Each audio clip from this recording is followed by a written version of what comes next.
Lesson 10.3, using trig ratios to find a side. So the whole reason that we just talked about sine, cosine, tangent is so that we can actually use it to help us find missing sides of triangles.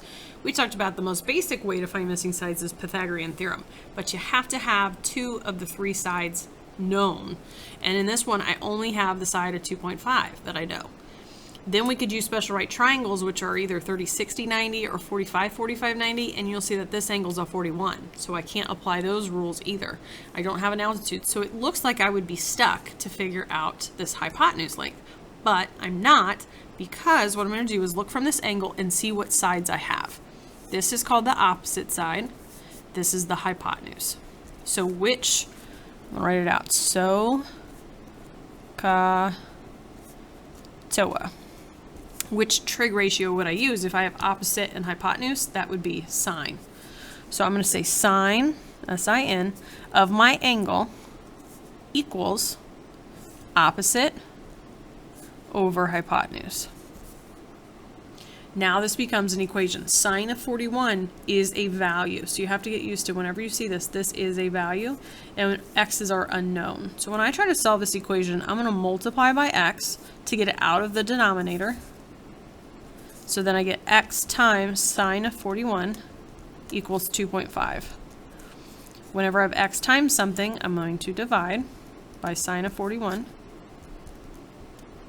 to make it cancel. So basically what I'm doing is something like this. So I'm multiplying by x, and then I'm getting x by itself. That would be a fourth. And so in here, I'm going to first go to mode. So mode on this calculator is this middle button of the top row. You want to go 3 rows down. There's radian or there's degree. We are dealing with degrees. So you need to be in degrees, and it should be dark. And you hit enter again. You can hit second mode again to quit. So I'm going to do 2.5 divided by sine of 41. And it says round to the nearest tenth. So x would be about 3.8. And make sure it's a reasonable answer. That's longer than 2.5, so it seems correct. So hang with me. It'll get easier the more you try them. Next one, here's our angle, 51 degrees. Again, I would be stuck to try to figure out what this side is with anything else. So now I have 51. I don't have the opposite side, but I have the adjacent leg. Ooh, can't spell.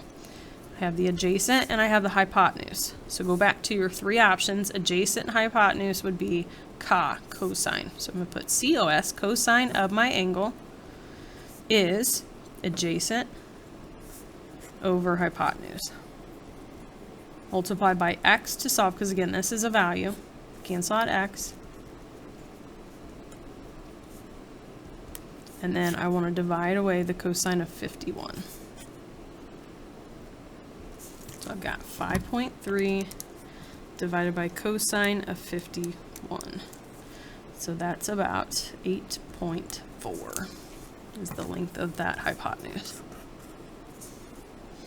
Another trick I want to show you, back to here, whenever x is in the denominator, actually you could just switch these two things. It's just a trick to make it faster. So whenever I see x in the denominator, I swap this and this. So I'm really taking 5.3 divided by cosine of 51, just a shortcut. All right, and then one more. Here's our angle. We have the opposite. Well, that's what we're trying to find. And then we have the adjacent. We don't need to use hypotenuse at all. So opposite adjacent would be toa, tangent. So I'm going to put tan of my angle, and it has to be x over 56, opposite over adjacent. I like this one because now I'm just simply multiplying by the denominator, which is a number this time. And so I'm doing 56 times tangent of 43. And that's 52.2. So you are just looking at your angle, figuring out what 2 sides that you have to figure out, are you doing sine, cosine, tangent. Your calculator is programmed to know those ratios, and it can help you find the missing sides if you set it up and solve your equation correctly.